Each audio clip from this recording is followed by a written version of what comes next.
sommes le jeudi 12 décembre 2013. Bonjour, bonsoir à tous. Un plaisir de vous retrouver pour cette nouvelle édition d'information Pulsation, l'essentiel de l'actualité de la journée. À la une de l'actualité, une excellente nouvelle. Daniel Laferrière, le nouvel immortel. L'écrivain canadien d'origine haïtienne a été élu ce jeudi 12 décembre 2013 au premier tour du scrutin avec 13 voix sur 23. C'est le premier Québécois et le premier Haïtien à siéger sous la coupole. Le choix de Daniel Laferrière est dû à l'importance de son œuvre et la contribution de l'auteur dans l'avancement de la langue française, affirme l'écrivain haïtien Franck Etienne. Une bonne note pour un pays qui ne fait qu'accumuler les mauvaises nouvelles, selon Claude Pierre. De son côté, Georges Castra plaide pour la promotion de la littérature haïtienne qui fait la renommée du pays sur la scène internationale. Des réactions au niveau du gouvernement haïtien. Le président Michel Martelly salue l'entrée de Daniel Laferrière à l'Académie française. C'est un grand honneur pour le pays. Le peuple haïtien, grand jour pour les lettres haïtiennes, indique le Premier ministre Laurent Lamothe. Grâce à ce fils authentique, la lumière est une nouvelle fois projetée sur Haïti, affirme pour sa part la ministre de la Culture, Josette Darguste. Au parc industriel, les entreprises d'assemblage et de textiles étaient fermées ce jeudi. Une décision de l'Association des industries d'Haïti visant à dénoncer des individus et à pénétrer dans les usines pour forcer les ouvriers à abandonner leur poste de travail. De leur côté, les ouvriers de la sous-traitance poursuivent la mobilisation pour l'obtention d'un salaire minimum de 500 gourdes. Ils étaient à nouveau dans les rues ce jeudi. Le gouverneur de la Banque centrale se dit inquiet par rapport au débat sur le salaire minimum. Charles Castel dit souhaiter que ces mouvements ne découragent les potentiels investisseurs. Charles Castel affirme par ailleurs que la BRH a pris des mesures pour limiter la dépréciation de la gourde par rapport au dollar américain, citant notamment l'augmentation à 2 reprises des réserves de change et la vente de 112 millions de dollars sur le marché. Aucun barreau de la République n'est autorisé à réinscrire Maître Francisco Roné, l'ancien commissaire du gouvernement de Port-au-Prince, selon une résolution de la Fédération des barreaux d'Haïti. Maître Francisco Roné a été sanctionné à cause de son attitude, je cite, inconvenante et attentatoire aux valeurs et droits caractérisant la profession d'avocat, précise la FBH. L'actualité sur le plan international, les États-Unis et l'Angleterre suspendent leur aide non létale à l'opposition syrienne après que les islamistes qui ne reconnaissent pas l'autorité de l'ASL se soient emparés d'un dépôt d'armes et d'un point de passage à la frontière turque. En sport, la 6e journée de la phase de poule de la Ligue des Champions. Mercredi, Neymar a fait le show avec le Barça en triplé. Si le menacé accède au 8e de finale, Naples et le FC Porto devront eux se contenter de la Ligue Europa. Voilà, mesdames et messieurs, pour le menu du journal.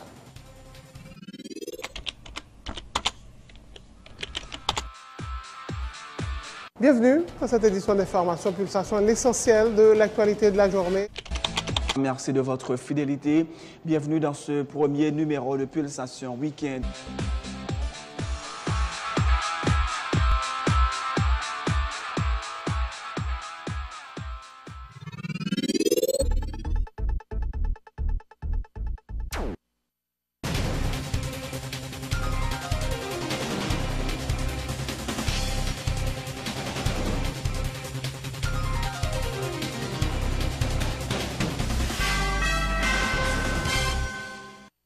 Une bonne nouvelle, une très bonne nouvelle même pour débuter cette édition d'information. Daniel Laferrière, élu à l'Académie française.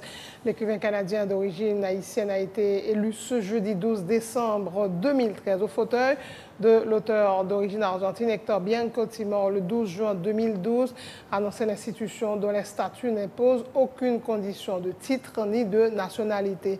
Daniel Laferrière, âgé de 60 ans, a été élu au premier tour du scrutin avec 13 voix sur 23, a précisé l'Académie, fondée par Richelieu en 1635 et chargée de veiller au respect de la langue française et d'en composer le dictionnaire. C'est le premier Québécois et le premier Haïtien à siéger Saint-Xavier sous la coupole. Né à Port-au-Prince le 13 avril 1953, Dany Laferrière, né Windsor Kléber Laferrière, est également un scénariste. Dany Laferrière, le nouvel immortel. Le choix de Dany Laferrière est dû à l'importance de son œuvre et la contribution de l'auteur dans l'avancement de la langue française. Selon Franck Etienne, le fait que les académiciens ont préféré Dany Laferrière aux autres écrivains est une preuve de l'ouverture de cette institution en métissage culturel. Ça prouve également que la langue française fait partie du patrimoine haïtien, indique Franck Etienne, qui dit espérer que ce choix permettrait à Haïti de bénéficier de certains projets de la communauté francophone, notamment dans le domaine de l'éducation. Nos écrivains, comme Dany Laferrière, c'est-à-dire un nègre haïtien, capable élu dans l'Académie française, cela prouvait vraiment que l'institution qui est en boîte fermée, eh bien, qu'on a l'ouvert. C'est-à-dire c'est un champ ouvert au métissage culturel. Il a accepté tendre l'autre voie. Parce que ça n'est pas possible il y a 60 ans. Ça n'est pas possible il y a 80 ans. Parce que traditionnellement, l'Académie française représentait ce qu'on appelait autrefois la pure tradition de la langue française au niveau lexical, au niveau de mots. Donc quand il prend Dany, d'abord son moi qui montrait l'importance du travail de Dany. Donc sur le plan individuel, son bon bagage pour lui. Sur le plan de la francophonie, c'est un pion que nous pensons que M. est capable d'utiliser pour faciliter que Haïti bénéficie de certains projets sur le plan éducatif, sur le plan du livre, sur le plan des bibliothèques. Ça capable peut-être rappeler que la langue française fait partie du patrimoine culturel haïtien. Parce que je ça m'a dit, la langue française n'est pas la langue peuple haïtien. 15% peuple haïtien, c'est créole qui parle. Moi-même, quand je parle avec moi, c'est l'école qui m'apprend français. Je me lève dans une famille, je ne parle pas le français. Maman ne parle pas le français. Les écrivains Claude Pierre et Georges Castrat se félicitent également de l'élection de Dany Laferrière à l'Académie française. Le fait par un Haïtien d'occuper une fonction si prestigieuse est une bonne note pour un pays qui ne fait qu'accumuler les mauvaises nouvelles. Selon Claude Pierre, de son côté, l'écrivain Georges Castrat plaide pour la promotion de la littérature haïtienne qui fait la renommée du pays sur la scène internationale. Bon, moi, quoi ça a un pile sens pour Haïti. Et il y a un poète haïtien qui a déjà pris un prix de l'Académie française. Si on prend en 1913, on est quand Villers a pris un prix poésie de l'Académie française. Mais ça, c'est pas même bail. Là, monsieur joint un siège de l'Académie française. Donc, c'est une très bonne chose. Dany, c'est un monde qui connaît dans toute Caraïbe, là, il connaît tout en Amérique du Nord, il connaît en France, et son beau parleur, il aime un pays, mais c'est un monde qui a un esprit très très tolérant. Moi, je crois que c'est un bon bagage pour le pays, au moment où nous avons un pays qui, parfois, qui a une mauvaise presse. C'est très très très bon que Dany Laferrière joigne le prix de l'Académie française. Je pense que c'est son paquet à faire. Chaque tango haïtien qui prend un prix, qui a un hommage, son paquet à faire parce que en fait c'est ça qui paye, c'est Haïti. Haïti, c'est littérature. C'est grâce à ça, nous là. Si c'est pas ça, nous perdons ce camp nous longtemps. Hein.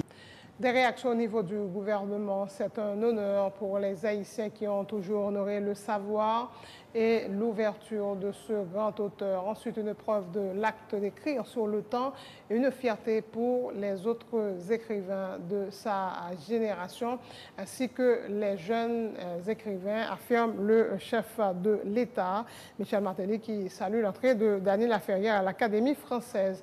Pour le Premier ministre Laurent Lamotte, l'entrée de de l'écrivain haïtien dans cette vénérable institution témoigne de l'importance et l'immensité de son œuvre, de sa notoriété internationale et de son apport à la littérature. L'élection de Dany Laferrière dès le premier tour par 13 voix sur 23 constitue un grand honneur pour le pays.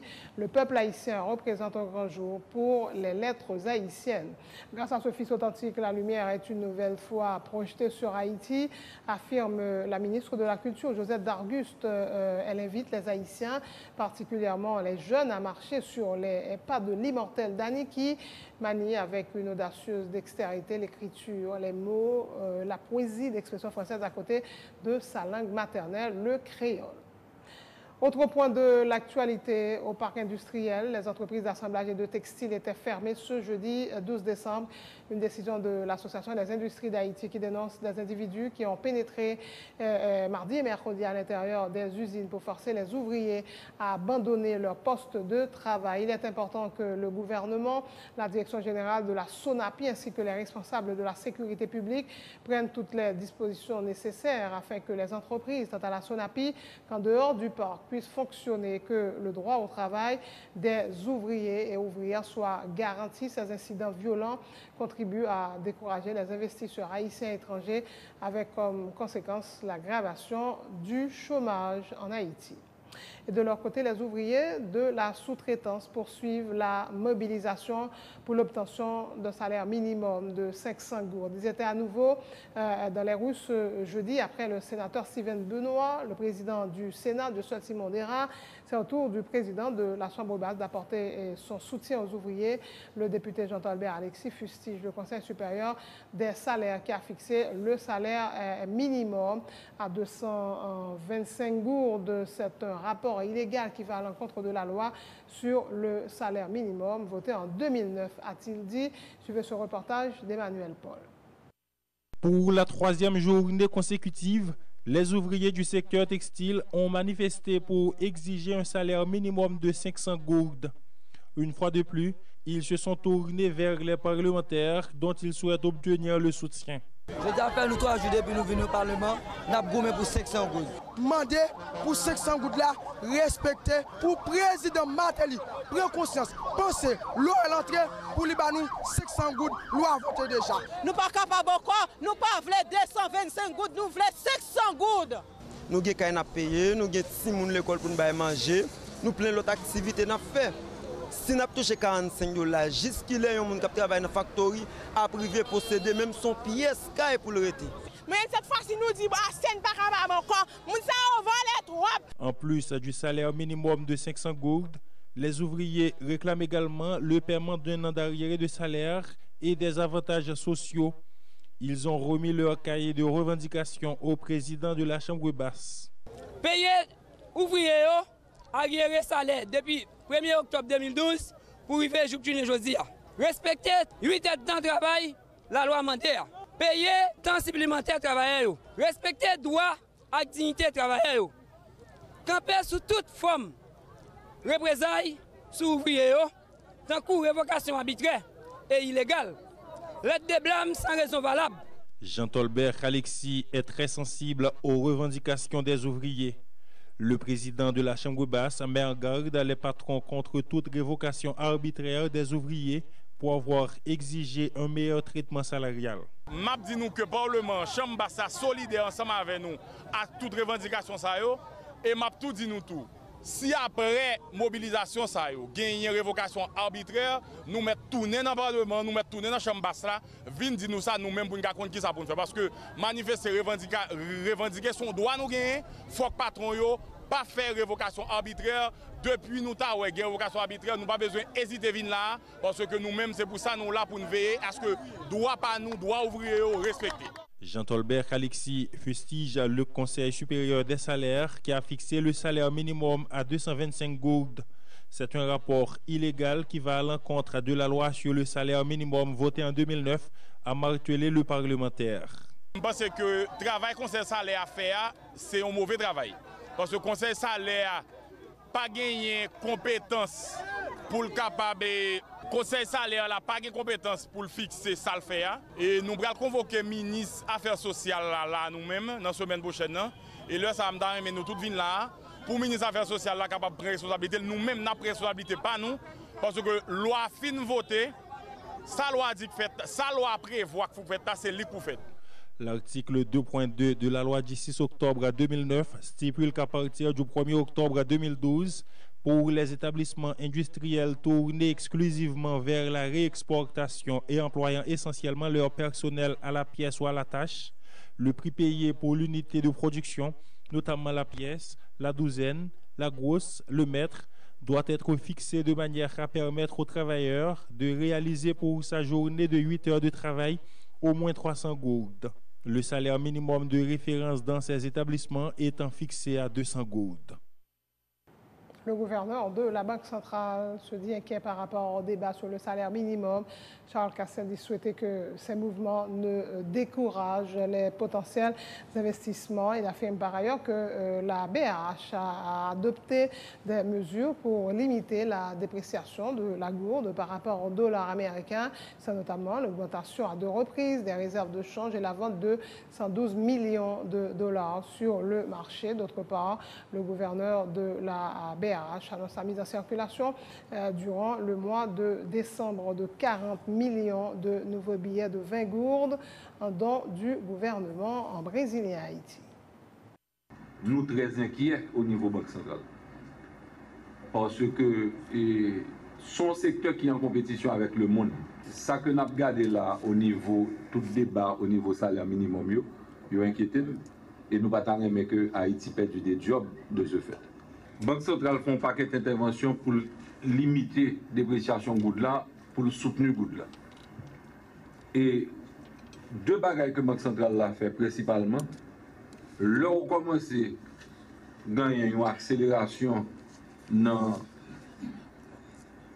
le changement, Banque centrale a augmenté à 2 reprises le coefficient réserve obligatoire sur passif en goutte. C'est-à-dire qu'il faut un gens pour le brider banque.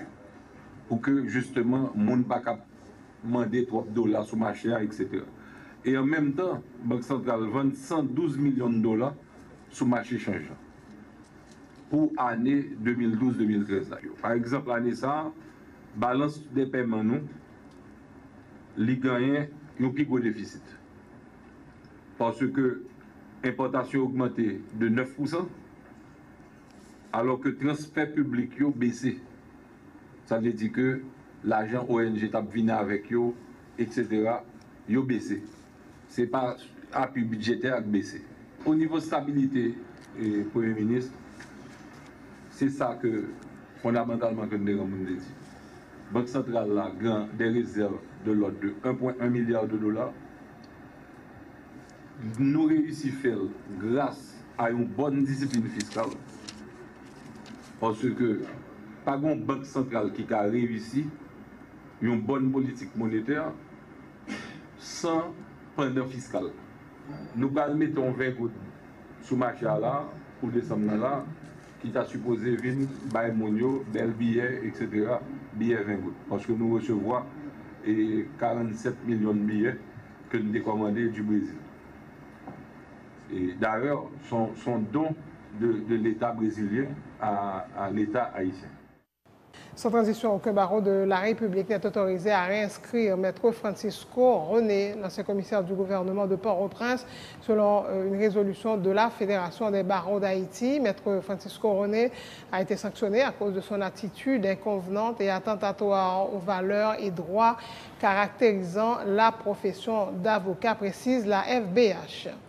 Le bâtonnier de Port-au-Prince, Maître Carlos Hercule, a été réélu président de la Fédération des barreaux d'Haïti lors du congrès de la FBH qui a eu lieu à Port-de-Paix du 5 au 7 décembre dernier.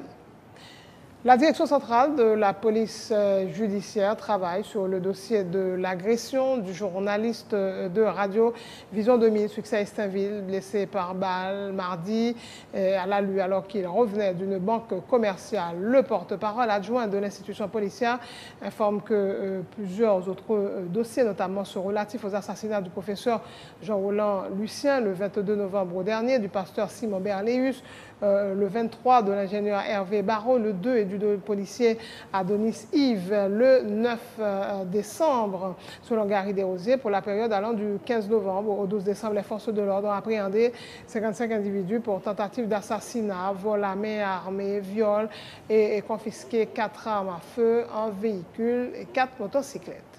Du 15 novembre à date, il y a 55 arrestations qui sont faites au niveau de la DCPJ. Il y a 4 armes qui saisies, 4 motos qui confisquées.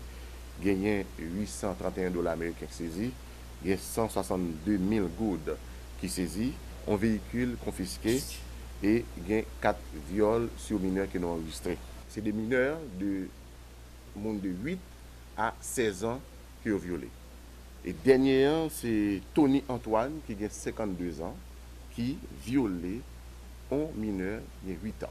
Et chef d'accusation, ensemble d'arrestations, c'est pour hold-up, braquage, viol sur mineur, agression sexuelle, violence domestique, trafic illicite de stupéfiants, vol à main armée, assassinat et braquage. Nous travaillons pour le moment sur le dossier professeur Jean-Roland Lucien, qui était assassiné le 22 novembre, pasteur Simon Berléus, qui était tué le 23 novembre, ingénieur Dejean Hervé Barreau, qui était tué par bandit le 26 novembre, policier Adonis Yves, 9 décembre 2013, des jeunes Lamol, et puis le dernier en date, policier Célicin Hector, agent 4, qui était responsable sous commissariat qui, dans l'hôpital général là, qui était assassiné par bandit. Et nous travaillons tout sur policier USP qui est victime d'un hold-up, d'un braquage, qui prend plusieurs balles.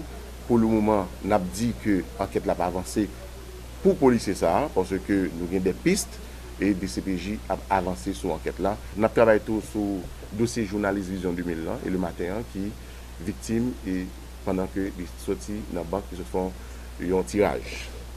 Ensemble de matériel que nous avons là, ZAM et marijuana et l'argent, évidemment, que vous scellez, et ça fait qu'une barre au bien, c'est une opération justement que DCPJ mène qui fait que les fait saisir ça. ZAM c'est bio affaires criminelles qui saisit et nous avons ensemble de cartouches et le matériel que monsieur a utilisé pour que le capable de traquer la population. Et une moto c'est moto dominicain qui est utilisé à chaque fois que les films dépouillent les mounios sautent la banque et puis les motos ça permet que de jeter le rapide et nous perdons du contrôle. Gagné là 91,49 kg de marijuana qui est sous table là. C'est la fin de ce journal. Le rappel des titres. Dany Laferrière, le nouvel immortel. L'écrivain canadien d'origine haïtienne a été élu ce jeudi 12 décembre 2013 au premier tour du scrutin avec 13 voix sur 23. C'est le premier Québécois et le premier haïtien à siéger sous la coupole. Le choix de Dany Laferrière est dû à l'importance de son œuvre, la contribution de l'auteur, l'avancement de la langue française, affirme Franck Etienne. Une bonne note pour un pays qui ne fait qu'accumuler les mauvaises nouvelles. Selon Claude Pierre, de son côté, Georges Castrat plaide pour la promotion de la littérature haïtienne qui fait la renommée du pays sur la scène internationale. Des réactions au niveau du gouvernement haïtien, le président Michel Martelly salue l'entrée de Dany Laferrière à l'Académie française. C'est un grand honneur pour le pays, le peuple haïtien, un grand jour pour les lettres haïtiennes, indique le Premier ministre Laurent Lamotte. Grâce à ce fils authentique, la lumière est une nouvelle fois projetée sur Haïti, affirme pour sa part la ministre de la Culture, Josette Darguste. Au parc industriel, les entreprises d'assemblage et de textiles étaient fermées ce jeudi 12 décembre. Une décision de l'Association des industries d'Haïti visant à dénoncer des individus qui ont pénétré dans les usines pour forcer les ouvriers à abandonner leur poste de travail. De leur côté, les ouvriers de la sous-traitance poursuivent la mobilisation pour l'obtention d'un salaire minimum de 500 gourdes. Ils étaient à nouveau dans les rues ce jeudi. Le gouverneur de la Banque centrale se dit inquiet par rapport au débat sur le salaire minimum. Charles Castel dit souhaiter que ces mouvements ne découragent les potentiels investissements. Charles Castel affirme par ailleurs que la BAH a pris des mesures pour limiter la dépréciation de la goutte par rapport au dollar américain, citant notamment l'augmentation à 2 reprises des réserves de change et la vente de 112 millions de dollars sur le marché. Aucun barreau de la République n'est autorisé à réinscrire Maître Francisco René, l'ancien commissaire du gouvernement de Port-au-Prince, selon une résolution de la Fédération des barreaux d'Haïti. Maître Francisco René a été sanctionné à cause de son attitude inconvenante et attentatoire aux valeurs et droits caractérisant la profession d'avocat, précise la FBH.